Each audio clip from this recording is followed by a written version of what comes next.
ready to go. Let's test it out. Boom. We're going live. We're going live. Oh, how exciting.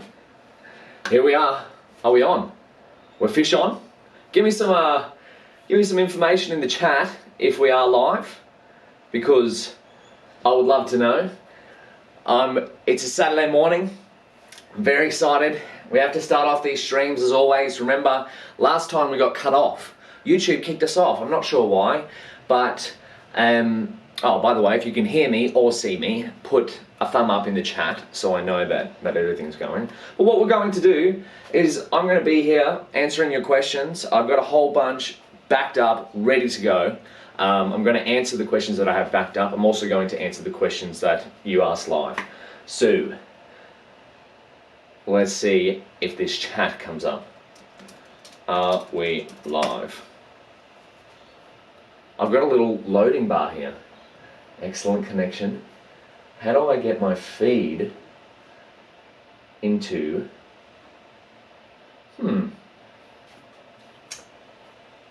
Yes, we're live. We're on. It's coming in. Beautiful. Show us your abs, please. Oh, Christ, no. I got plenty of videos that you can see there. How are we going, everyone? Where are you from in the world? I'm coming at you live from Brisbane, Australia. So it's very nice to see you all. I really appreciate you showing up. If you have any questions about anything, about machine learning, about life, about health, about business, that's where most of my time goes at the moment. Leave them in the chat and I will get to as many as I can. And don't worry, if you can't make it for the live stream, the video is going to live live on the channel. And my dogs just decided there must be someone walking past. My dogs just decided to go crazy. Matteo says, hello, how are you? Matteo, nice to, mate, I'm amazing. Actually, Matty, I've spoken with you before. Good to see you here, man. Ashan says hello. Wu says nice. Giro says cheers from Brazil. From Brazil, that's so amazing. Ashan says you're fine, that's great. From Venezuela, so great to see you all. If you're new to the channel, we have so many, it's gone crazy over the last couple of weeks. So first of all, welcome if you're new. And if you've been here before, welcome back. You know the drill of what we do. We have fun in these live streams, right? First things first, I need to make sure I put this water over here. So when I get really outlandish with the hand gestures, I'm not knocking it over. But what I've been up to, well, this morning I went for a little workout. It was a sunrise session. The sun, it's getting close to winter where I live, so the sun is coming up at about 6:30 in the morning. So I get up around, I've been getting up pretty early lately because I go to bed early, and we'll get more into this in the stream. Someone asked what my daily routine is. I don't really have one, but I did a little workout, went for a little swim, so I'm feeling good. I'm feeling pumped up. Are you pumped up? I am. So, what are we going to do? Shaik's here. Shaik, what's happening, brother? Anu Brata says from the Netherlands. Italy, Mexico. Here we go. A Lamo says, what's my current business? Well, we can talk about that through the stream.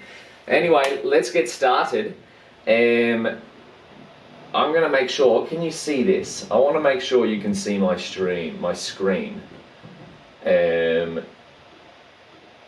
So if I put the Notion up here, just wait, just give me a second. I'm getting this set up.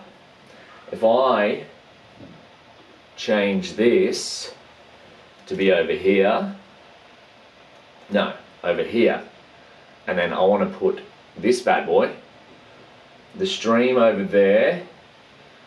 I'm organising my screen. I probably should have had this organised before I started the live stream. That would have been smart, wouldn't it, Daniel? And then I'm going to change it to screen and G85. Will this work? Prepare for breakdown. Oh, can you see that? Yes, but I want to change the display to be display 1. Boom, little meta here, but that's all right. That is all right. Can you see me? If I put this like this, can you see me? I'm gonna watch myself over here on the live thing. Because what I want, there we go, I think that's working. Okay, beautiful. So what am I using to stream? I'm using Streamlabs, as you can probably see here. So what we're gonna do is I've got these questions here. And so what I'm gonna do, I'm gonna go through these questions, as many as I can, and I'm also going to try and answer as many as I can in the chat. So that's probably how we're going to go. Maybe we'll go one question on the Notion, and then one question on the live chat. Alrighty, so let's get started. Jay, good to see you. Ashik says he's present. Good to see you too. Alright, let's get started. First question. Nasrullah from YouTube says, what will the coming changes in the next 6 months from now with regards to opportunity in data science? How do you see money and its impact in the world? I've thought this before. If we mute money from 1 month means no money, how's a human being will function? My grandparents, even my parents. Oh my goodness. Always told me that real asset is earth and what you grow in it. That's so true, yes. None of what we can do would exist without the earth. With so much job getting fired, do you see job versus self-employed? You know, Daniel, when I'm starting my job along with my friends, we all used to think high to achieve something. Now almost all my friends are in fear of losing job. Oh yes, a lot of that is happening. We are taking automation. Is it towards human slavery where instead of thinking of growing, people are scared, think fear and surviving, in fear of surviving? Whoa, that is a very heavy-hitting question. So let me go back to the full screen. Now, I'm going to be straight up with you. With all of these questions in the live stream, what you have to understand is all the answers I give are going to be biased by my experience of the world. And if I don't know something, I will tell you. So I respect anyone who has the guts to tell someone that they don't know something. That's a very important point. If you don't know something, just say it, right? Because then you can learn it. Now, Nasrullah hit on a fair few points there. Will there be coming changes in the next 6 months? Well, one thing's for certain in life is that there will always be changes. And now, how do you see money and its impact in the world? Well, for my case, it's going to be an individual case-by-case basis. For my case, my major needs for money are shelter, bills, and food, and having enough to create the things I want to create. So that is my responsibility to somehow generate that amount of money. And you know what? I just noticed that the microphone I'm using is on my camera. Let me try and plug this bad boy in. This might upgrade the audio. If I put that in, can you still hear me? Oh, we've got a little camera array now. Let me know. If you can still hear me, put a thumb up in the chat. That'd be really helpful. And so, now I'm not entirely sure of what the specific question is here, but one thing's for sure, what you can put going forward. Yes, the world is going through a lot of changes, but truth be told, no one really knows what is going to happen. So that means whenever you're in times of uncertainty, you have to go back to first principles. And what is that? Well, what is society going to need going forward? They are always going to need people with certain skills. Now, it is up to you to figure out where your skills align with the needs of society. Now, whether that be in the field of data science, whether that be in the field of software engineering, whether that be in the field of teaching, right? Sort of what's happened in the last couple of months is that the world has separated themselves from being essential workers and non-essential workers. But in my eyes, everyone is an essential worker, right? It's just everyone. It's just whatever happens during certain times. It's like the tide, right? The people at the moment in a time of a health crisis, of course, people in the health field are needed with a greater necessity than people in other fields. But then it's also going to change, right? So these things of separating, I think it's actually not a very good idea to separate people into essential and non-essential, because when you tell someone that they're non-essential, whatever they do, that's a very degrading term. You should never tell anyone that they're non-essential. You should instead give them the encouragement and give them the purpose to either, if their opinion of themselves is that they're non-essential, you should give them the energy to become aware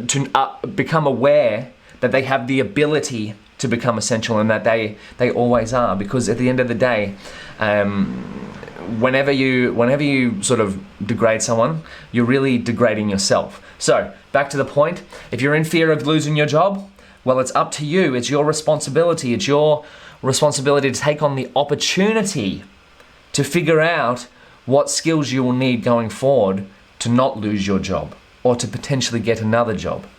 So that's a bit of a answer to Nasrula's question. Let's go back to the live stream.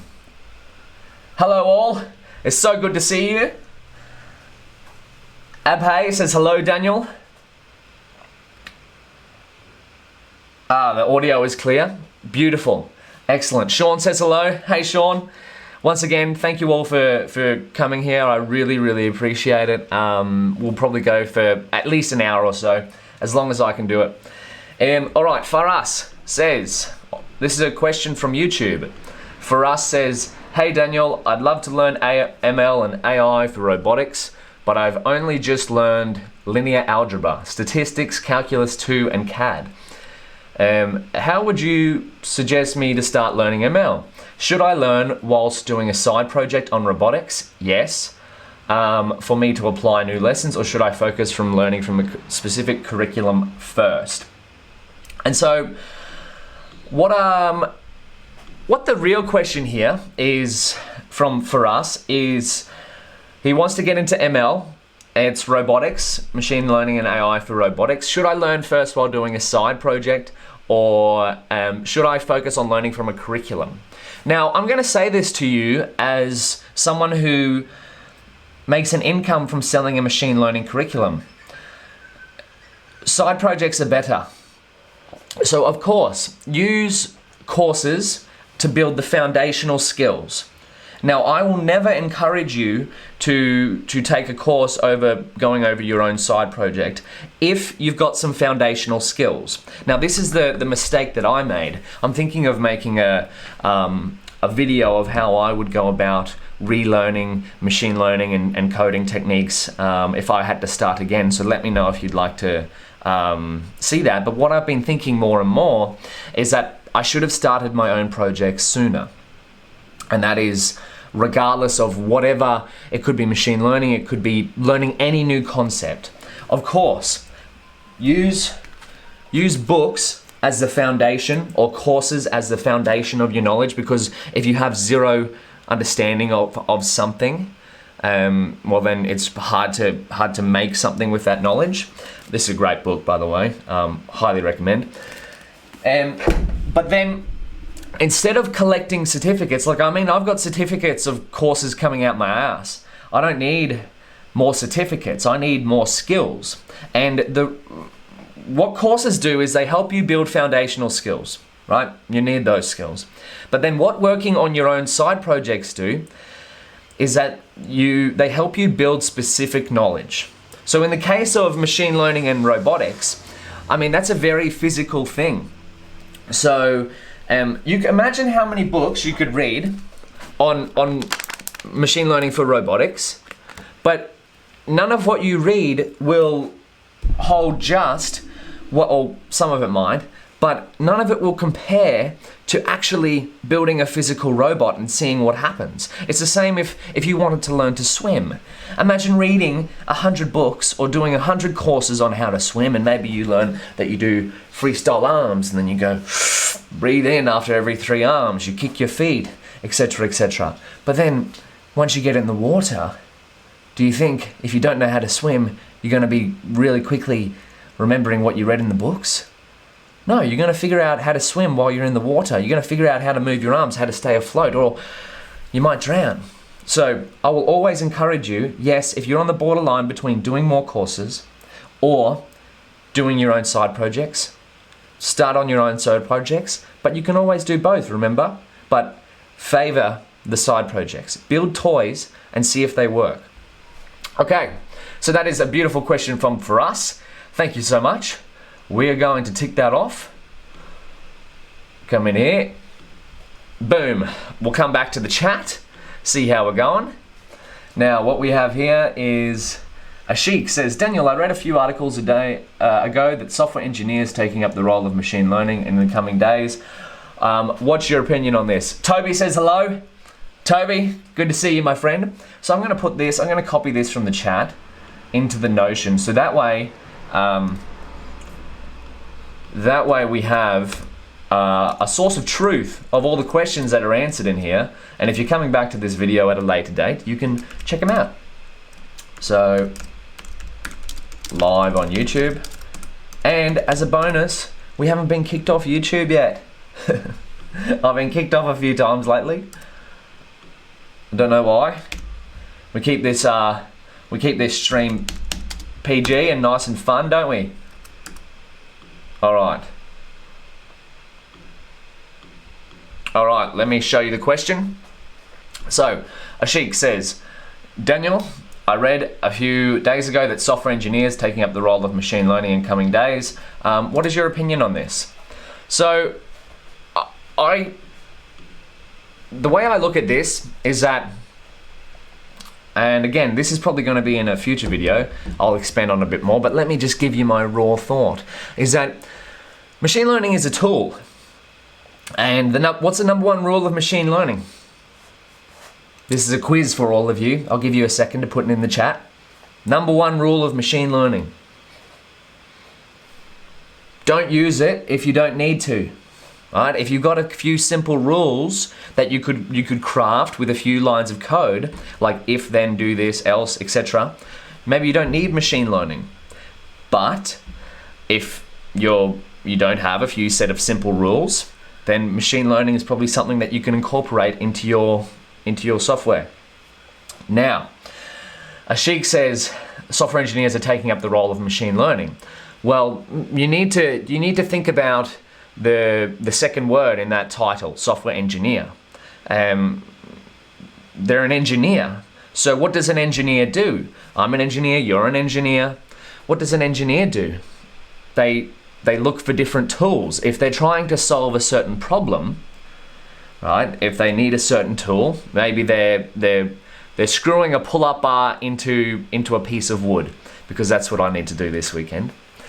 Maybe they need a drill to drill the holes. Maybe they need a wrench to tighten the bolts, and then that's all good. But if they went to go gardening, maybe they need a shovel, and the drill wouldn't really help. So the same thing with software engineers. If they need machine learning for the application that they're trying to build, well, maybe they're going to incorporate it. Now, I really think, I wrote an article like a year ago called The 12 Things I Learned After my first year as a machine learning engineer. I wrote it back then saying that software engineering and machine learning is just basically becoming part of the software stack. So with frameworks like TensorFlow and PyTorch and all the development stuff and all the deployment stuff, things like TensorFlow serving, PyTorch has its own version now as well. It's becoming, you can upload a model to Google's AI platform and then just have that queried as a JSON API. If you're not sure what that means, just basically think of it as your model is hosted on a computer, and then you can just write a line of code to go, hey, I'm gonna, or maybe 2 or 3, maybe a few lines, depends on how much you need to process, and you're just going to go in your web application or something like that, you're just going to go, hey, say you wanted to build an application to classify dog photos, right? The classic example, dog vision. You build that in the machine learning course that I teach, by the way. There's a plug. Yeah, but say you wanted to deploy that. You can upload the trained model to Google's AI platform, and then you can just query that through a line of code and go, hey, here's a photo of a dog, make a prediction on that, send it back to my app, and then I can display that to the customer. So, in saying that, for me personally, going forward, I'm learning software engineering because at the end of the day, it's kind of sad when a model ends its life in a Jupyter notebook. And too many of my models have perished, have gone to their funeral in a Jupyter notebook, and no one else has used them except me. I find that sad. So, me personally, I'm learning software engineering because I need to build things that can use machine learning. Like, it's pretty hard. Like, this is a horse without the cart problem, a horse before the cart problem, or cart before the horse, right? Cart before the horse. To me, if you're a solo machine learning engineer or a solo data scientist, something like that, I don't particularly want to work for any company other than my own. And so, unless there's one that really suits my needs, but at the moment I'm having fun on my own. And so, if I've just got skills, here's how I think of it. I'll just tell you how I think of it in my terms, because that's the easiest to understand for me. I have machine learning skills, I have data skills. But if I want to build an application, well, if I want to use those skills in some form of product or service for someone, it's very hard to build machine learning algorithms or do data science when I don't have any data, right? So this is the cart before the horse problem. And what I mean by that is that if you've got a horse pulling a cart, you need the horse to pull the cart. There's no point just having a cart on its own. And so that's why I personally am learning things like software engineering, so that I can build full stack web applications and then integrate, or mobile applications, and then integrate, collect samples of data in some fashion, whatever service I decide to build, and then integrate my machine learning skills if it is required. So I'll probably make a video on that. Let me know if you'd like to see it. Machine learning versus software engineering. It's probably one of the things I would do differently if I was to start learning machine learning again, is to learn from a building point of view, rather than just building something that can get into a user's hands point of view, rather than just building a model with greater accuracy. Because, I mean, that's fun, but at the end of the day, it's not really helpful if it's not bringing value to someone. Okay, so that is from Ashik. Thank you for the question. I'm gonna tick that one off. Now, here we go. What do we got here? We'll go back to Notion, and then we'll come back to the chat. So, Ishan says, a medium-sized business versus 2 to 3 small businesses.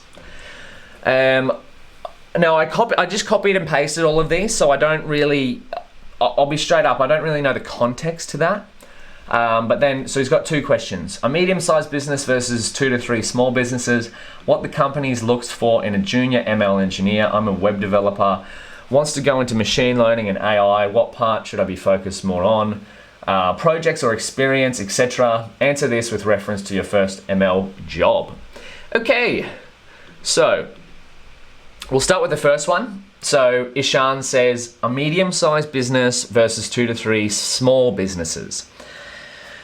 Well, this is going to be case-by-case scenario. What you could think is that I personally, where I'm at in my stages, I'm a company of one. I have a business partner, Andre, the entire team of Zero to Mastery. That is one source of income.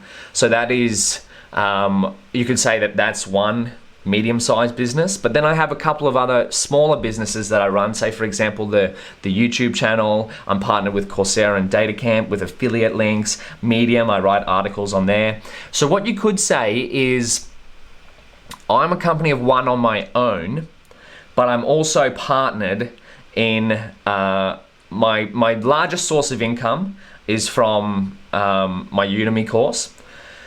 And then I have a few other smaller sources of income. So if you treat each of them as their own individual business, I'm part of several you said 2 to 3 small businesses. So I'm probably part of 4 or 5 small businesses. And so Is that the most ideal situation? Well, at the moment, it's working for me. So where do I want to go longer term? Truth be told, I'm not entirely sure.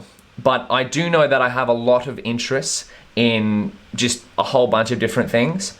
So at the moment, things are probably going to stay quite similar for the next couple of years. But again, my track record of prediction is probably as good as yours. And I need to train myself. I need to back propagate through all of the errors I've made. But yeah, the internet has given you and me opportunities to create businesses that weren't there before. But the key point here is, in whatever business you're in, whether it's brick and mortar or whether it's online, it's create something of value that people are willing to pay for. That is the simplest thing. And you might be saying, well, Daniel, how do I create something of value? Well, you need to build skill in something. And this is going to lead into the second question from Ishan. What companies looks in a junior ML engineer? I'm a web developer who wants to go into machine learning and AI. Which part I should focus more on, projects? Yes, always focus on projects, or experience, etc. Answer this with reference to your first ML job.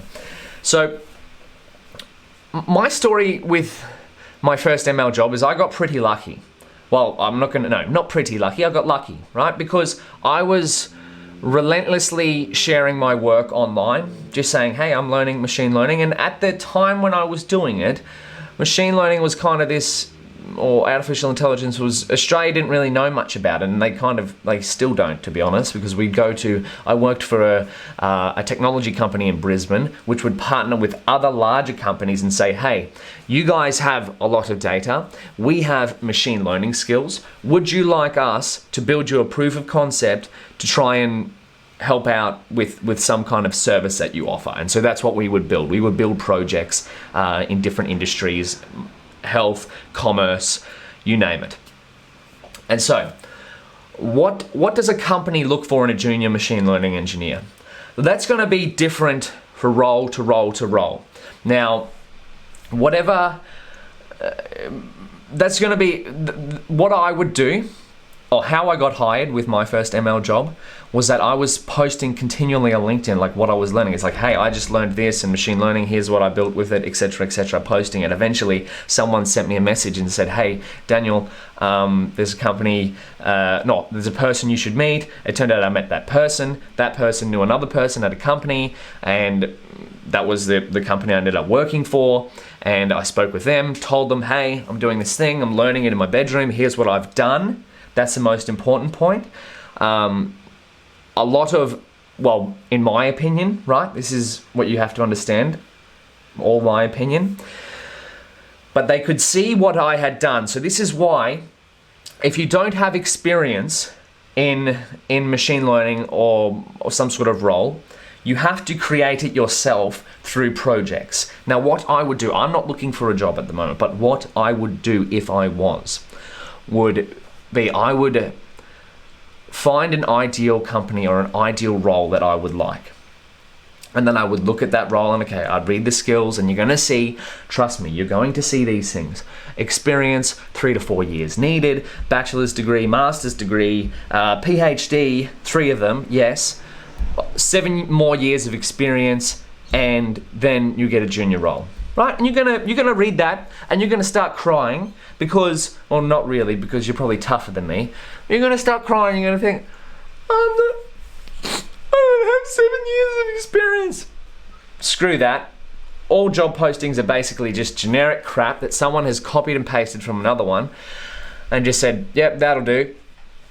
But read the actual skills. Find out what the role requires. What will you be doing there day to day? You're smart enough to do this research. Find people who work for the company, actual engineers, and say, what do you do day to day? Ask them. You never know. You might ask 100 people, and you might get 100 no's of someone not even replying to you. But you might get one, and they might tell you what they want to do, what they do. You could ask recruiters, you could ask engineers. I probably prefer engineers. Ask them what they do day to day. A lot of engineers are probably happy to go, you know what, I don't really talk about this. I'd love to share my advice for someone who's trying to get in this role. And so, once you figure out what they do day to day, start the job before you have it. And what I mean by that is set up, design your own project. This is why projects are so valuable. Design your own project based on what they've said that they do day to day. And so then when you apply, when you reach out, if you send your resume in through a job portal, it's probably going to get filtered out anyway. So when you apply, by sharing your work, by directly contacting people at that company, you can go, hey, I talked to XYZ and I spent the last 6 weeks, and yes, I'm being serious when I say 6 weeks because that is a great amount of time to, it's short enough that you're not over investing time, but it's also long enough to do something amazing. It's why I built the Airbnb project series on my YouTube channel. If I was going for a job at Airbnb, I can go, hey, I built this. Look at it. There you go. You want the product history? I designed this project myself. I took everything. Here's how I got the data. Here's how I modeled it. Here's how I deployed it. All ready to go. And so that's what I would do if I was applying for a job. Now, what does a company look for in a junior ML engineer? It's going to be different from company to company. Maybe they want AWS skills. Maybe they want Google Cloud skills. But that's what you have to figure out, and you can incorporate all of those into your tailored specific project for that company. Now, to me, that's a lot better than just clicking apply on some website. Build something. Okay. We go here. We are back to, so Ishan, I hope that answers your questions. Thank you very much. Let's go to the chat. Merlin, my boy Merle. What's happening, brother? My son, how are you doing? Good to see you, man. So we see, what do we got? Hi from Indonesia. Good to see you.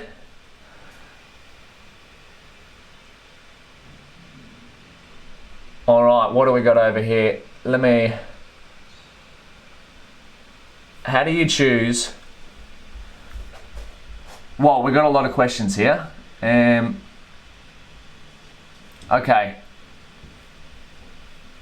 I think I'd love to get to all of these, but in reality, I can only get to a certain amount. So if I miss your question, it's not because I don't want to answer it for you, it's just because there's a lot. Feel free to email me at any time, Daniel at Mr. D. Bourke. I'll get back to your question in text format. And I've just realized this little camera thing is just showing a microphone level constantly. How professional! All right, we got one here.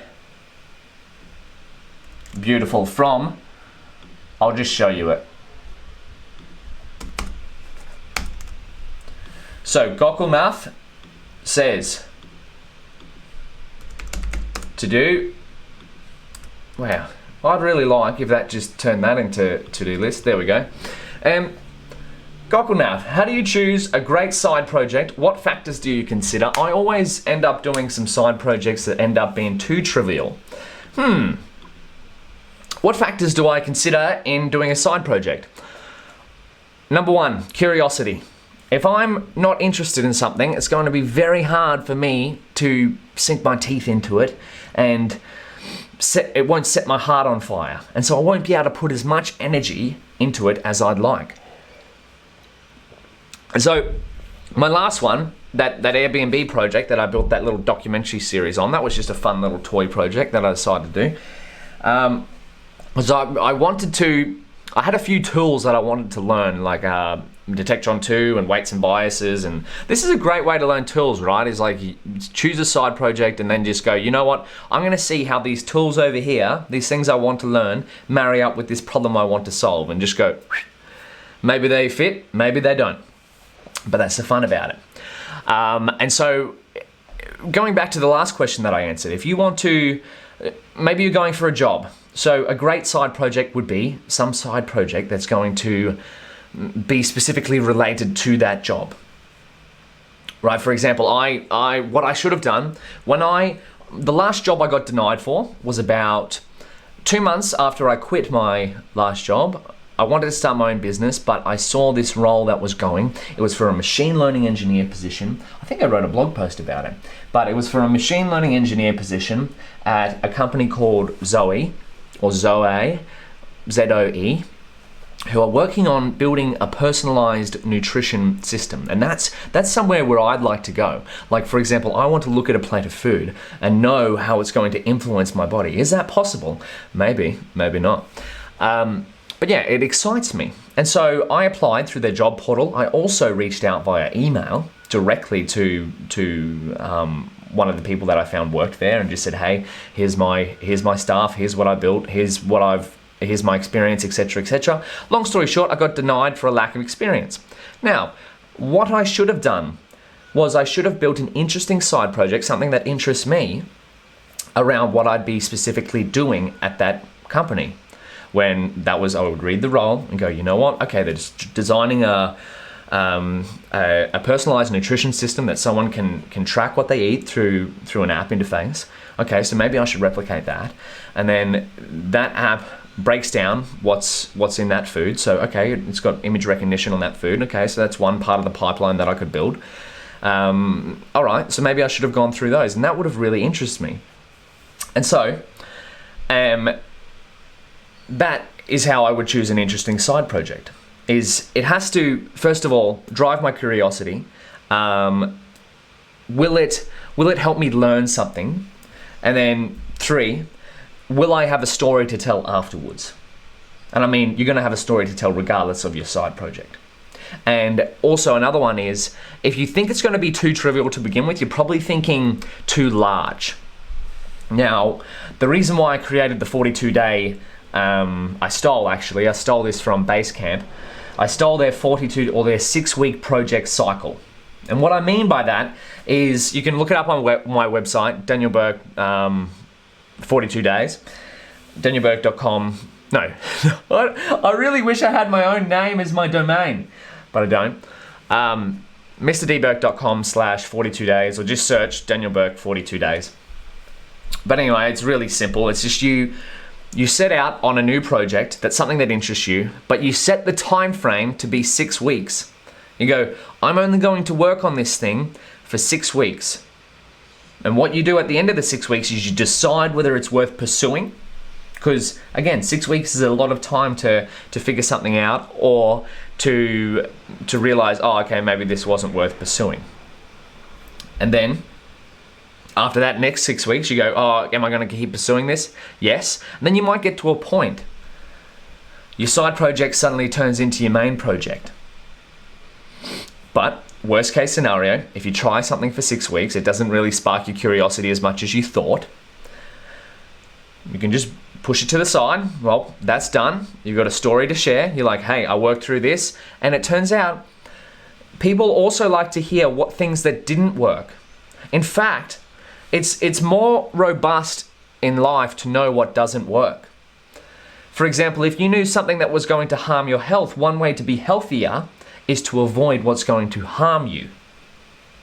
So, that's how I choose a great side project. Curiosity, can I learn something from it? And will I have a story to tell after it?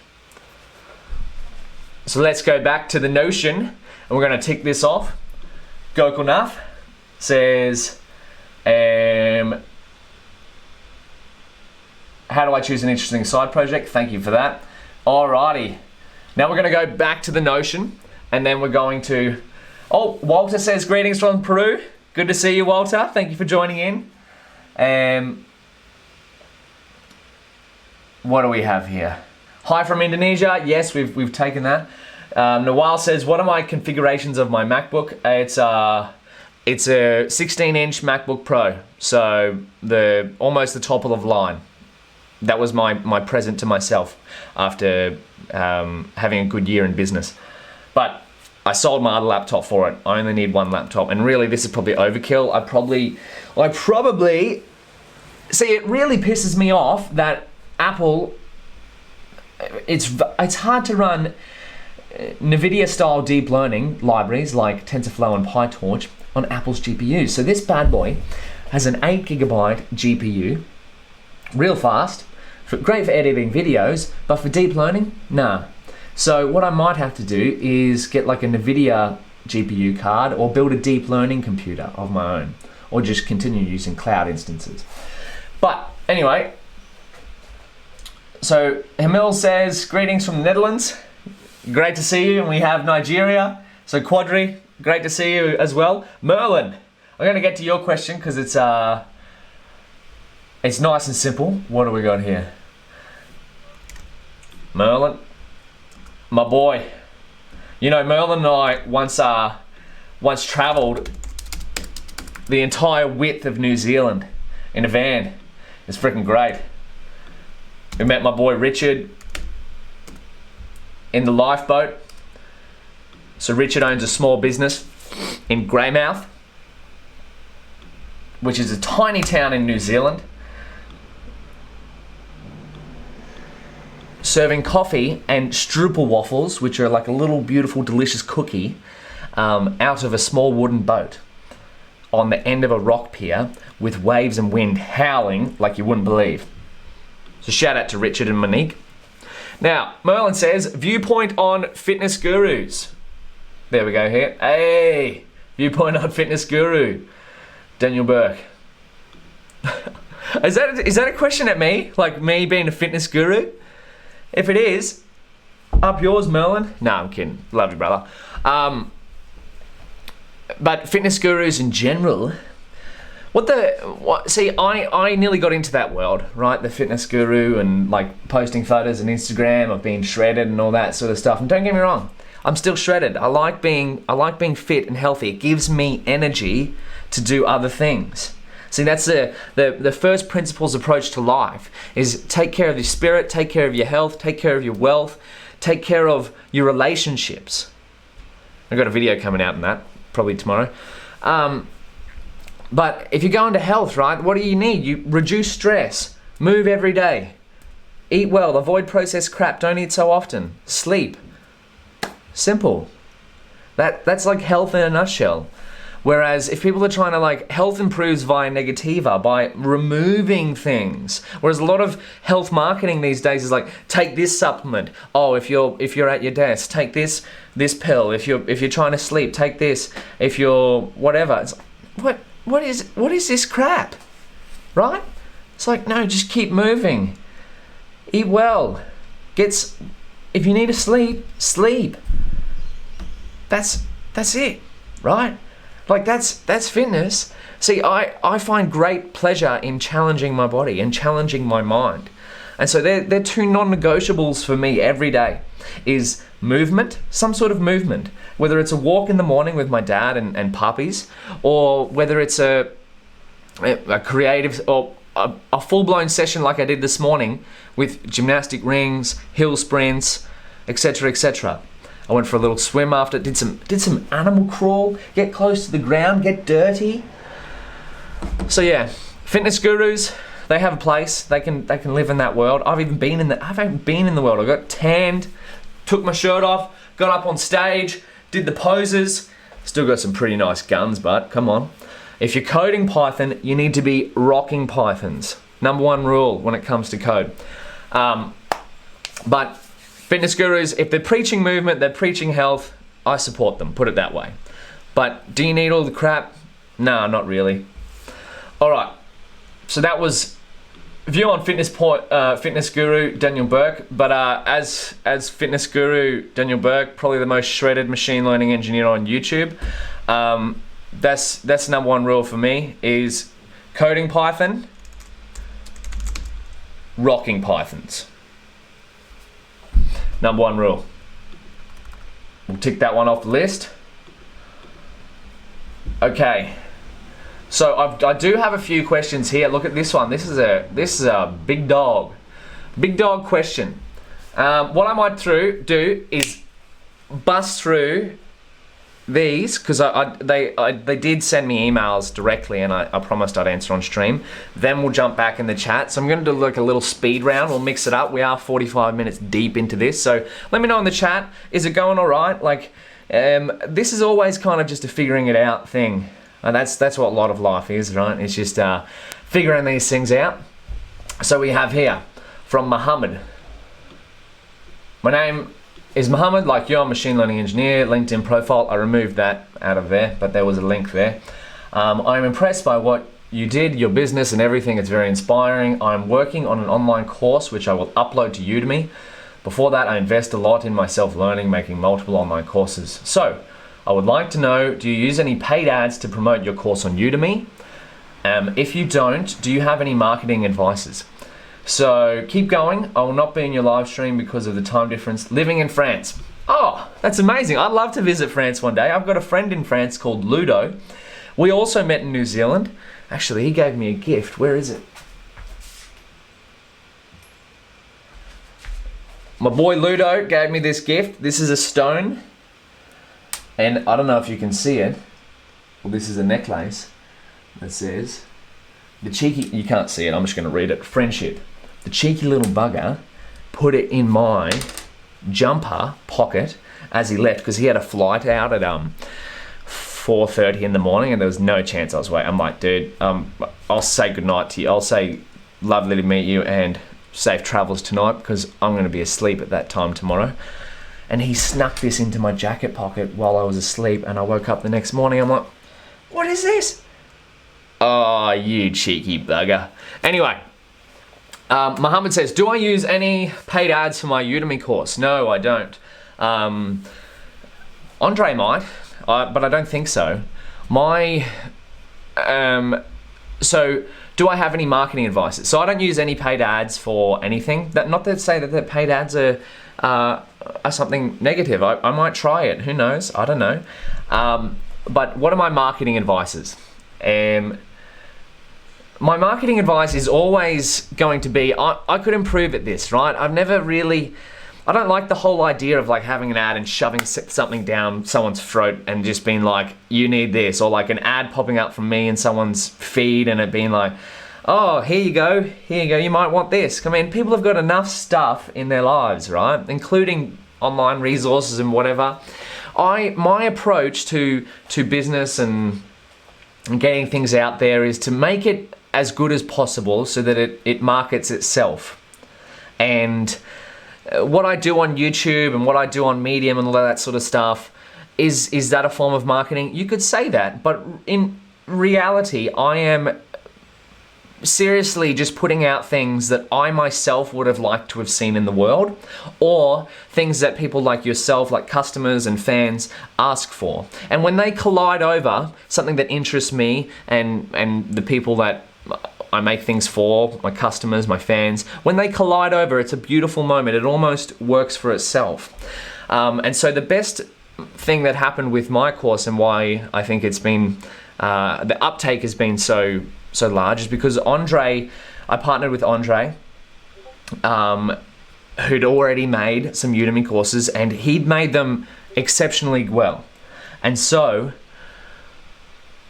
he already had an existing base of students. And so a lot of them were asking for a machine learning course. And so the way Andre and I partnered up was, I wrote an article, again, that one I mentioned earlier in the stream, the 12 things I learned as a machine learning engineer during my first year.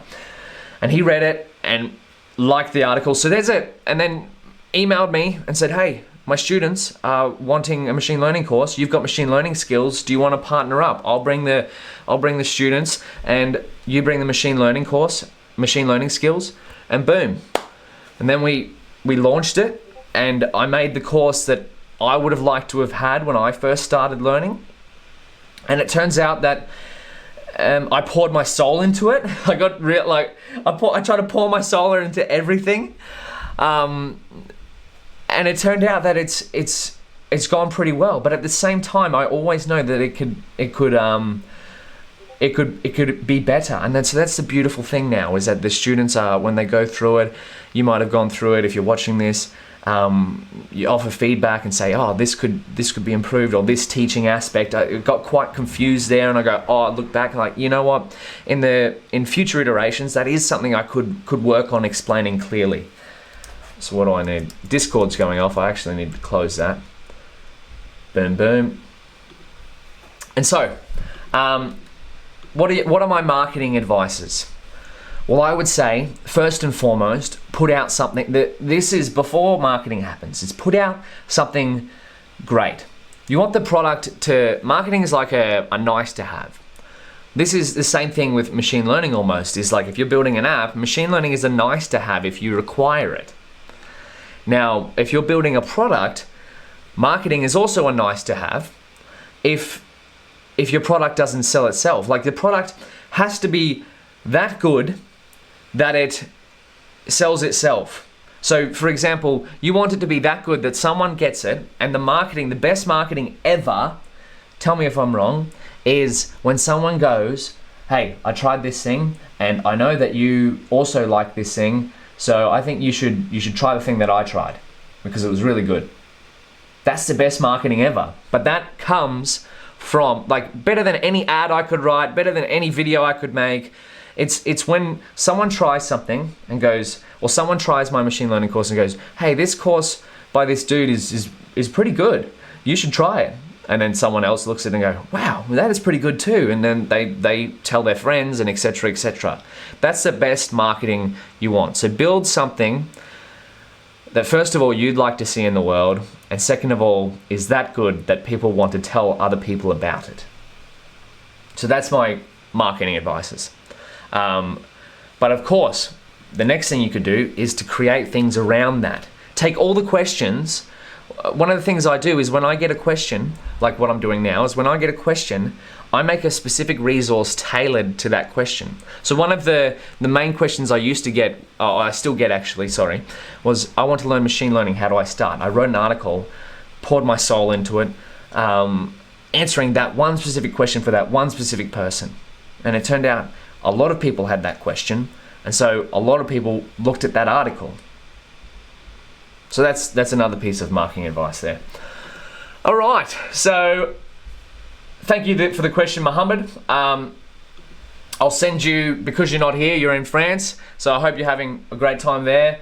I will send you the timestamp of this video when it's on YouTube. So Amal says, I said I was going to go through these fast, but that was a lie. Amal says, in this time I'm thinking about studying to take master's degree, one of the CS specialties, so I would like to consult you and know about helpful recommendations from your background, so that may help me to choose one of these fields: data science, web science, artificial intelligence, and cyber security. Whoa, that is a lot of fields there. Look, I'm going to, truth be told, I can't make a decision for you. So my best advice with these things is to dabble, is to go through them with trial and error, is to, if you want to look at data science, try it out. If you want to go into web development, try it out. Artificial intelligence, cybersecurity, try it out. Like you don't need to necessarily learn all of these things at one time, as you can just see how it goes, of course, and remind yourself, building skill in any of those fields will take time. Right? There's no like, you see these things as like learn programming in 3 months and all that sort of stuff. No, that's not how it works. Is that you try these things out, you see if it sparks your curiosity. If it sparks your curiosity, you keep going for a little bit more, and then you start to build skill. And then once you have skill, that's when passion starts to come. Right? A lot of people think it's like, oh, passion, I don't have a passion. What am I going to do? What's my passion? Is my passion data science? Is my passion web development? Is my passion artificial intelligence? Is my passion cybersecurity? It may be any one of those things, but usually what happens is if you're not sure, try to build skill in at least one of them, because then it helps itself. The passion, the skill triggers the passion, and then the passion helps you to get better at the skill. And so it becomes a circle. So when I couldn't decide on something I'd like to do, it was usually because I didn't have much skill in any of them. See, people generally like to do what they're good at. So that's my advice for that one. Or if you want CS, I found a great resource the other day. How can I get this up? Maybe boom, here. I'll get up here. Teach yourself CS. This just got updated. Look at this. If you have the dedication, you can potentially go through this. And I say potentially because, of course, if you have an opportunity in life, it requires you to take on the responsibility of fulfilling that opportunity. Look at this. Teach yourself computer science. Boom, full screen. So this guide was extensively updated in May 2020. That's this month. This is going to take a lot of effort. TLDR, study all 9 subjects below if you want to learn computer science in roughly the presented order, using either suggested textbook or video lecture series, but ideally both. Aim for 100 to 2 hours of study on each topic. Now, if you were doing, let's go 3 hours a day, 5 days a week, so 3 times 5. Actually, so let's go 150 hours per topic. There's 9 topics, so 150 times 9. That's 1,350 hours to get through this, times an average of 3 hours per week 3 hours per day is 450 days. Now, take out weekends, you might as well say that's 2 years, right? 2 years to go through all of this stuff. So don't be thinking, and that's 3 hours per day at 5 days a week. Now, I say 3 hours, some days you might do less, some days you might do more. But 3 hours is generally a good amount of time if you're focused, to get something worthwhile done. But look at this. Programming, computer science, algorithms and data structures, math for CS, operating systems, computer networking, databases, languages and compilers. Who knows, I might even go through this. I haven't done a CS degree. Or I might just pick and choose the things I want to go through. Still too much. Like, this is phenomenal. If you have the dedication to set this up, share your work as you go, right? If you're like, wow, I want to try this out, get a study group. Maybe you probably won't convince your friends because, your friends are probably interested in other things, but put your stuff out online, and then other people who want to do this will probably find you if you're putting your stuff out there. That's why I did it, so that I could find people like you guys who are interested in the things that I'm interested in. Teach yourself CS. I'm going to put that link in the description later on, but boom, I'll create a bookmark for that. So thank you, Amal. Now, John Smith has a series of questions. I'm going to pump through them because he actually said he wanted his name changed, and that's fair enough. Maybe I should have changed the other names of people. All right, let's do a speed round. I know I said that about 10 minutes ago, but this will be a real speed round. What is your daily schedule like? How many hours do you work per day? I don't really have a schedule. I try to avoid any event, as much planning as possible. If it's not like just a short-term thing.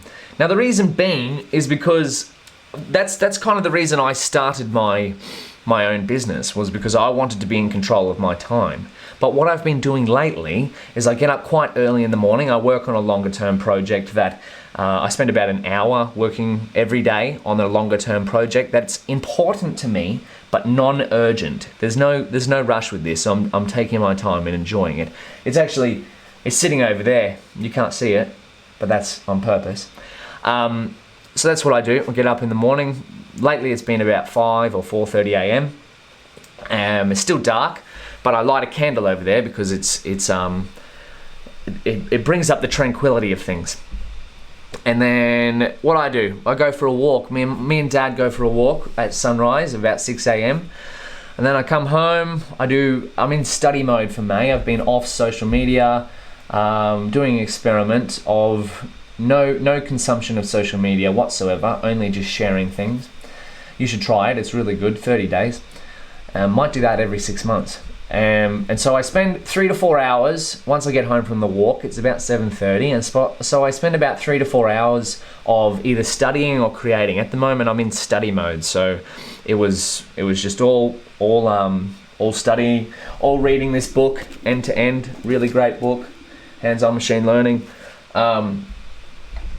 And then after that, I usually after I'm finished studying, I answer all the questions from my students in the Discord channel, and check emails and reply to the things that I need to reply to. I'm pretty terrible with emails, but that you got to be terrible at something, right? Not really. I've been trying to improve. But then I have something to eat. So food is my reward for doing something challenging. So whether that be, I like to do something challenging every morning before I eat. That is probably my one routine, is do something challenging every morning before I eat. I feel good when I do that. After the afternoon, I'll probably do a little bit more study, work on something that sparks my interest, try to learn something new, go for a walk again or do a workout, and then by about 5 p.m. I've been really trying on writing down on my thing to like finish at 5 and then do nothing after that, and then just read and whatever. It's kind of hard, like, because I have my bed right there and my computer right here, so it's hard to like fully disconnect, but that's a challenge I signed up for. And so I have dinner with the family like 6 to 6:30, 7:30 maybe, really depends. And then I'm in bed usually by 8 or before 9, and I'm reading a book of some sort. So yeah, that is what my day looks like. Work, I would say, and truth be told, I don't see any of it as work because I have fun doing it. So it's like, in reality, it's probably 4 to 5 hours of solid work on average a day, sometimes less, sometimes more. So yeah, I prefer, rather than longer hours, just make sure the hours that you're putting in are quality hours. Don't be distracted. Like, I had a conversation with a colleague at my previous machine learning job that like, we believed that you could shorten the week to 4 days and 6 hours a day and we'd get the same amount done, because most days are just filled with 2 to 3 hours of crap. So take that out and just do what needs to be done, and just trust that each other's going to do what they're going to do. That's a really important point. And things will get done. Yeah. So some days I need to do more work, some days I don't. But I don't put pressure on myself to do more hours. I think I put pressure on myself to do quality hours. All right. So since you have multiple income streams, did you make a corporation, an LLC, for each income source, or just one corporation? Also, what corporation did you make? I'm just wondering, because of the tax deductions, and what income did you start the corporation? Whoa, that's a lot of lawyer speak. I don't really know. But the way it works is, well, truth be told, I did do some research, because that's important. If you're going to start a business, you need to know things. I think that's more targeted towards the US. In Australia, we have this thing called self-employed. And so I'm a sole trader. That is what I am in Australia. So I'm a self-employed business of one, so to speak, even though I work with other people. So that's the setup scheme there. And so I am taxed at the same rate. My tax rate is the same as an individual. So someone who was working for a company. But I have the ability to say invest in something. So I bought a MacBook Pro to run my business. I sold my old laptop because I needed a more powerful machine to edit videos and et cetera. And so that I can write off on tax because it's purely for my business. I basically don't do anything on. And this is where you got to think about what you want to design the life for yourself. So I basically don't do anything on my laptop which isn't like related to my business, because my business, I've created it around the things that I enjoy doing most, which is coding, basically writing. My favorite things to do in life are create and learn. So writing, I love nothing more than writing code, writing words. Code because it's deterministic. Words because there's a beautiful array of there's limitless possibilities of what you can create with language, right? Code is like you write code and it works or it doesn't. You write an article or a story and people can take what they want from it. So they that's living at both extremes of creation. So I said this is going to be a speed round, another lie. 3. How much do you pay yourself? I'm assuming the $98,000 you made in your business is income, not yours. Even though you run the business, out of the $98,000, how much would you give yourself as an income?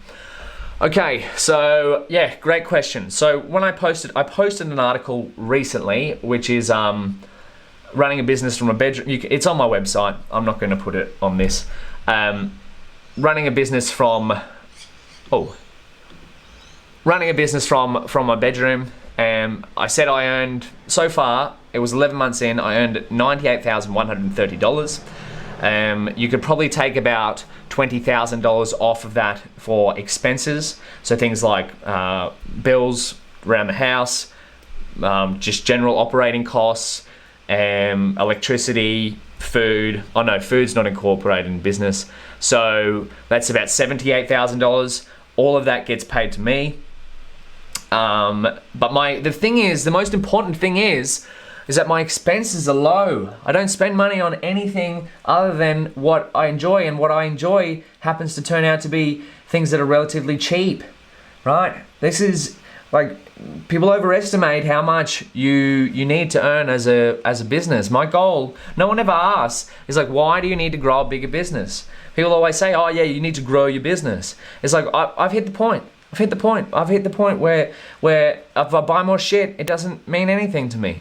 It's like, I've earned enough. I earn enough now to be able to pay for bills, right? It wasn't always like this, but I kind of already learnt this lesson. I earned enough to pay for bills, pay for food, pay for the things I want to work on, pay for rent, etc. So that's it. I don't need anything else. I got to create. This is my tool. Boom. I got a keyboard. I can make things now. So that's what I wanted to set up. So yeah, and also my overheads are very small because I create digital things. I create things that can scale. Code and media can scale. I didn't have much money to start. I think I left my job, my machine learning job, with about $7,000 in savings. So I knew I had to make something that could generate me income with a very low overhead cost. That comes in the form of code and media. So that's what I do. Okay, here we go. We're back to the question. Number 4. How do I find people to work with my startup business? I'm just wondering, because I'm trying to find people I can work with who live pretty close to where I am. Also, I'm having a hard time finding a tech person who is willing to take a leap of faith. I asked about 30 plus people, and these are some of the replies I got back. I got a job offer. I don't think I'm qualified. I'm too busy with school. I don't know this type of technology, but if you're trying to find somebody doing NLP analytics, contact me. The list goes on. As of right now, I am the person doing the tech work, which I don't mind. If I found a tech person who I can trust and work with, it would be more efficient to launch the business and the products. Also, I did find one person I found who lives right across the street from me and recently got laid off. This person has a lot of knowledge in the industry my business is trying to get into, has good work ethics, and wants to start a business too. However, this person's tech skills are questionable. Like, what if this person does not have the necessary tech skills for what I'm looking for? Should I tell the person to learn and come back once the person has the skills, or should I just tell the person to join and learn the skills on the way?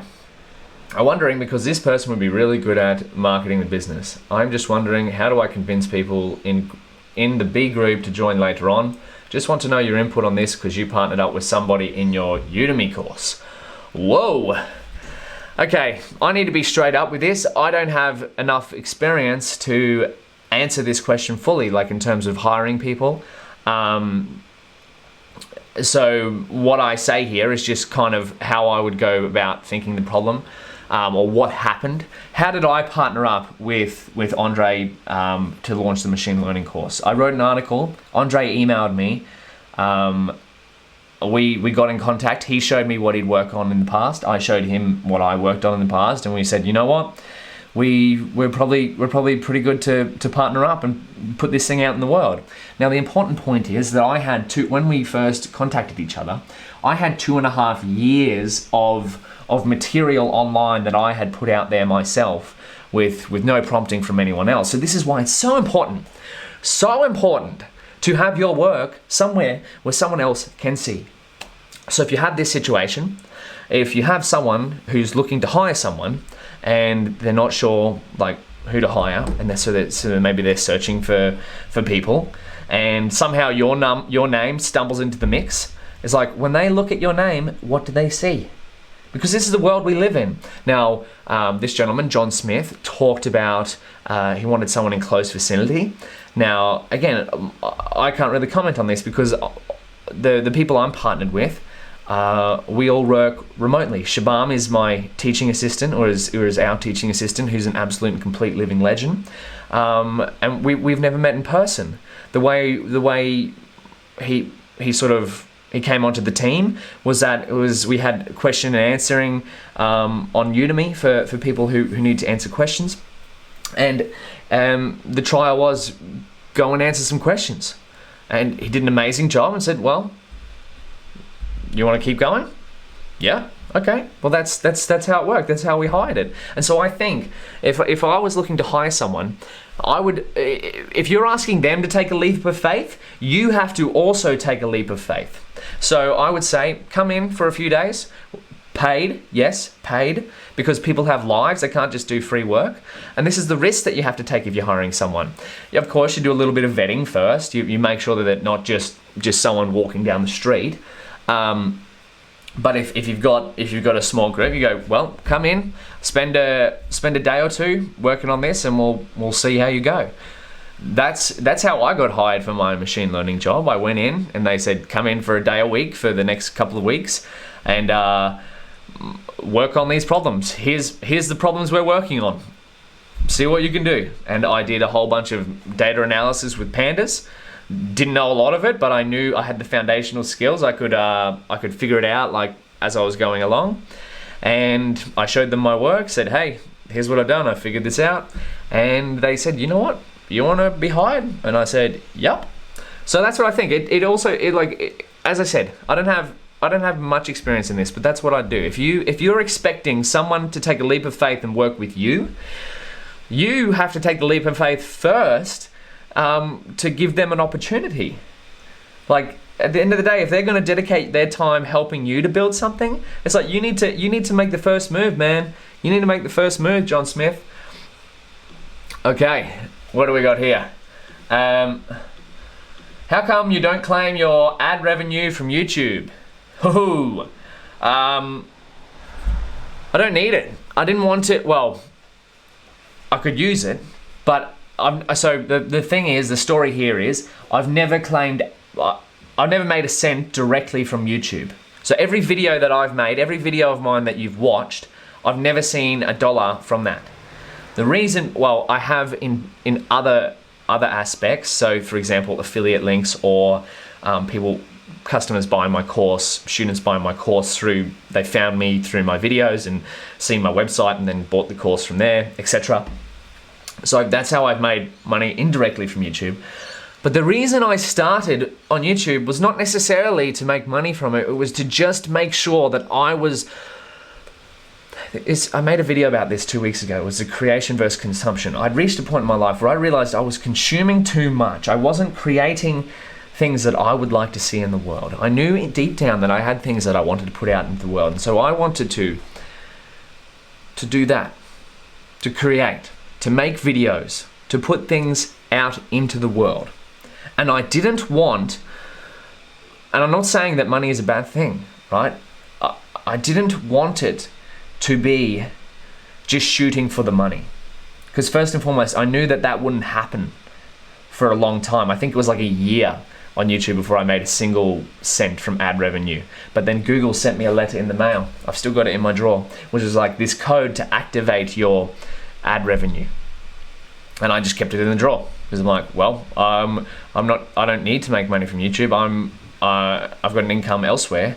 I'm just making these videos to first and foremost follow my own curiosity, and to secondly, potentially bring value to others, because money stands in the shadow of the best currency in the world. The value you bring to others, or the feeling you spark in someone else. That's what I'm going for. And whatever I make, that is what I'm going for. Of course, money is nice. I'm not stupid. I know I need money for food and bills and tech and whatnot. But if I've got that covered, well then why do I need more? So yeah, that's why I don't claim YouTube ad revenue. Maybe I will one day, but at the moment it's just sitting there in Google's bank account, doing nothing. Maybe it's probably smarter to invest that in something else. I don't know, but yeah, I'm not claiming it for the foreseeable future. Okay, boom. That was a 10-minute speed round. 5 questions. Okay, we've done enough in the Notion. Let's go back to the chat. I'm so sorry for ignoring what was going on here. Boom, boom, boom.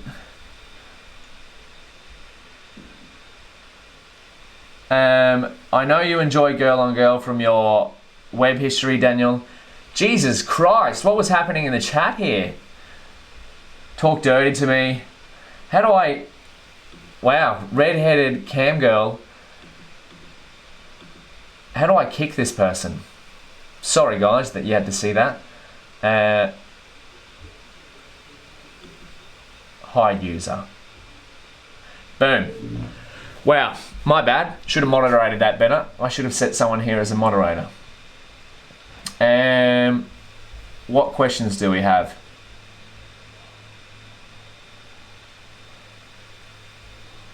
Ashik says, how AI will impact on blockchain field?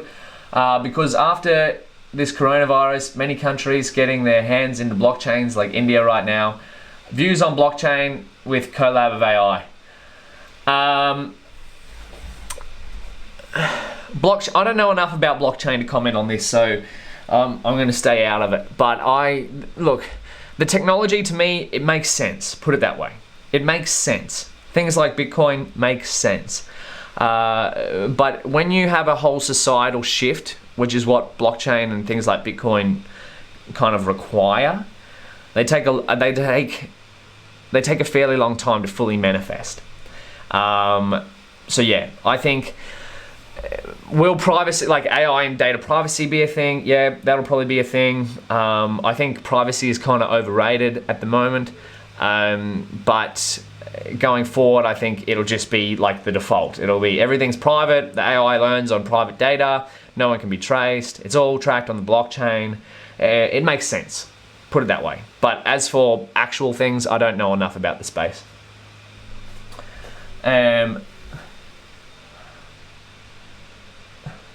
My bad team. That redhead chick was going crazy.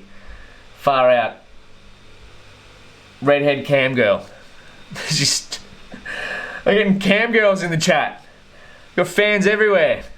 I finished the deep learning specialization, gotten familiar. Oh, this is from Ali, by the way. I'm gonna put this in here. Oh, I forgot to put in Ashik's question.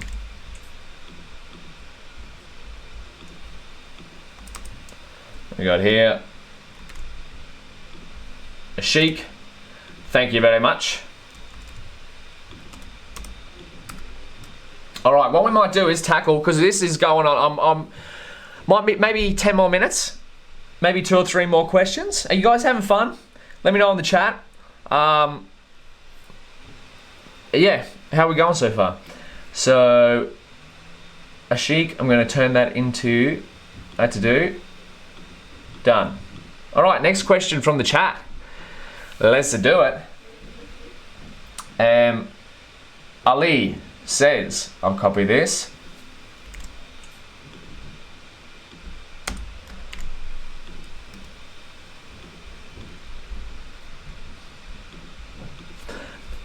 Ali says, I finished the deep learning specialization, gotten familiar with the TensorFlow to build NLP, time series and CNN models, but some models on Kaggle datasets. Now I'm looking for internship and work. Well, where would you recommend I go next? Start your own projects, Ali. If you've got a foundation, start your own projects, find the job you'd like to work at, figure out what they work on day to day, and start doing that. Reach out to them directly. Job portals are basically null and void. Well, that's my opinion. But that's how I would apply for a job. Seriously, if I found a technology company right now, I would figure out what they do. I would replicate that myself, show them that I can replicate it myself, and then be like, boom, here. Because any roles, as I said, a lot of machine learning engineering roles, the things that I would go for were like, they love to just drop in 4+ years of experience. One way that you can do that is to just skip that and then just go, you know what, screw these requirements. I'm just going to work on what needs to be done, and then show them that. Will it work? I don't know, but that's seriously the approach I would take.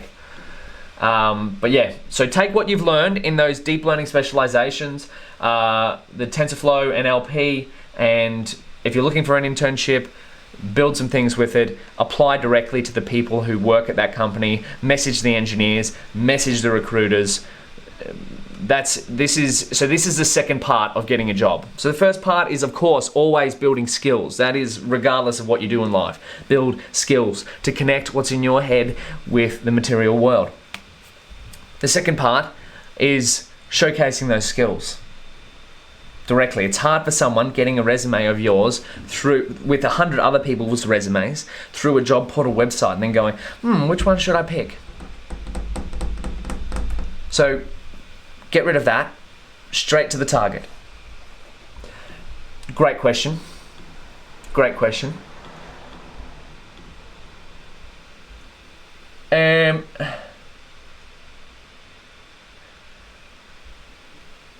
Here we go. Ken, my boy Ken. Ken G says, Daniel Bourke, would you like to have a data scientist versus MLE Jiu-Jitsu spar? Done, my friend. We're on. This is peak tech YouTube. This is a real conflict here, man. It's on, man. Let me turn this into a bloody to-do. There should be a shortcut for this in Notion. Look at that, my boy Ken G. Would you like to have a data scientist versus MLE Jiu-Jitsu spar? Now, if you're unaware, I've been doing Jiu-Jitsu for like the last year, and it's great fun. It's a great challenge. It's like coding, but for the body. So you have to figure out different patterns and different ways to do things, and man, I'm addicted to it. So Ken, I accept your challenge, man. I've seen your work. I really enjoy it. I'm going to have to figure out where you live because I don't actually know. And I'm going to be a little bit rusty for a while because my jiu-jitsu gym is closed. I think it opens back up on June 15th or something. But have a look at this.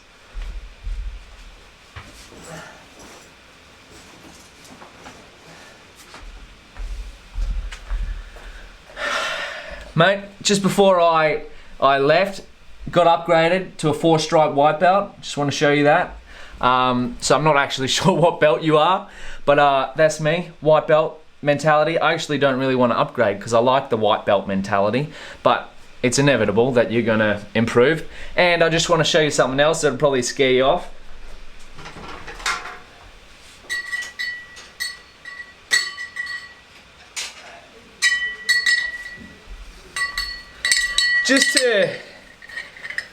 Just to show you, mate, if you want to see, this is a silver.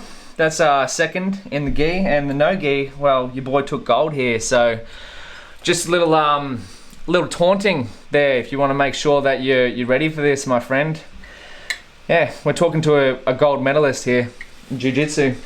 So long story short, challenge accepted, my friend. Let's do this. That'd be great. Two nerds wrestling it out. I'd watch that. All right, so Ken, tick, done. Jiu-jitsu spar, we're on.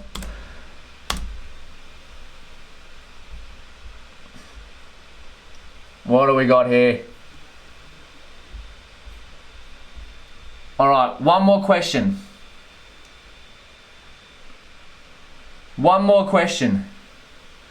Ken, we do need to collaborate, my friend. We'll get in contact somehow. I'm pretty sure we got each other's email or something like that. If not, you can find mine. Where we go here? One more question. What do we got? This is pretty long. I think we've answered this question from Gupta. Can you tell us how a newbie can break into any type of ML role? Gupta, keep going, my friend. It is a tough thing to do, but focus on building your own projects, building skill, circumventing the job portal of death, and just go straight to the people who are hiring, the engineers who are on that team. Show them what you're capable of.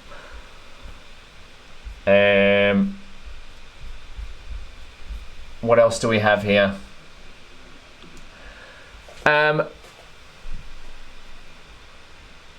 Will be punished. Discord says, oh, that's a very, will be punished. That's an interesting name. Can you please tell me, will the complete machine learning and data science zero to mastery course be okay for freelancing? I have some interest in that direction, so definitely going to try it out. I understand it's definitely not enough. I'm also looking to learn more deeply HTML, CSS, and JS. But even so, more specifically about the course, is that what I need? I just want to know in advance, will this course help me get the knowledge I need for freelancing? What else must I be looking for? Well, this is a very important one. I'm going to tell you straight away. Even though I made this course, even though I made it like as a source of income, even though I made it to teach you the foundational skills of machine learning, that is, you gotta have to remember, that is specifically what it is. It teaches the foundational skills. What I've stressed, I'll say it till I go hoarse in this video, is that foundational skills like are becoming commodities. Like, you can learn all this stuff. Like, you don't even have to buy my course. Like, you can learn this stuff for free. I will never ever not recommend you just creating your own path and learning it. Mine is just one of the many resources that you have out there. So if you are interested in freelancing and you do my course, will you have foundational skills once you finish the course? Yes. Will you be ready for freelancing? It depends. It depends on what the freelancing requires. But what I always, as I said, I've said it through a lot of times, and this is what I stress for myself. Right? I tell myself this. The reason why I have to say this over and over again is because no matter how many books I read, specific skills are more important. Treat your books nicer than that. So, yes, if you are doing my course on the Complete Learning Zero, what is it? Complete Machine Learning and Data Science Zero to Mastery. Yes, you will have foundational skills. Will you be ready for freelancing? Truth be told, I don't know. I've never gone for freelancing roles. As I said, I will always tell you if I haven't done something personally. But check out what the freelancing roles require. What are the consistencies in the freelancing roles? How can you build upon, how can you take the foundational skills that you've learned through either my course or through any other resource, and take the freelancing gig that you're after, or the type that you're after, because they may not last for very long. Take the type that you're after and then work backwards from there. So you're like, oh, maybe I'm seeing a lot of these freelancing gigs who want someone to do a proof of concept on a data set, etc., etc. Well, maybe what I'm going to do is find a similar data set, do up a project end to end of working through a data set like that. And you know what? I'm going to reach out to this person who posted this freelancing gig, and I'm going to go, hey, here's what I did. Here's what I work for. Even though the gig is not available anymore, if you have any future work, I'd love to know. I just wanted to let you know that I worked through this. Here's what I've done. That is seriously what I would do. That is my approach for if you have a target, go straight to the target. That is what I would do. So that's my advice. Courses build foundational skills. Your own projects build specific skills. Don't do what I do and just collect courses and certificates out your ass. Work on your own projects. I personally need to do that more. So this is why I stress it so much, because I'm giving myself feedback here. Now, history will show whether I listen to that or not. All right, but I think that is well and truly a great session. Far out. Notion just loves to. Did you all have fun? Because I had a great time. We've gone for about an hour and a half. That is probably as long as this session needs to go for. As always, if you have any questions, if it didn't get answered in this video, leave a comment below, or send me an email. That's usually the best way to get to me, because I try not to spend too much time on social media. I do check emails usually once a day, never on Sundays. If I take too long to respond, follow up with me. Seriously, you'll be very surprised. The takeaway from this week, I was on a podcast interview the other day, actually. If you've got a podcast, yeah, let me know. I'll come on, have a chat. As you can see, I love having a yarn. The takeaway was just ask. You never know what's going to happen. If you got something you're after, just ask the universe for it, whether it be machine learning skills or a job or something like that. You never know what's going to happen, so just ask. That's the trick. But as always, keep learning, keep creating. Thank you to everyone who joined in the live stream. If you're watching this at a later date, thank you for watching as well. You can find my email on my website. But that is it. It's Saturday, and you know what that means. It's pancake day. I'm gonna go down to the shops, get some eggs, and cook up a beautiful pancake with some nice berries and almond butter, my favorite food in the world. So yeah, I'll see you next time.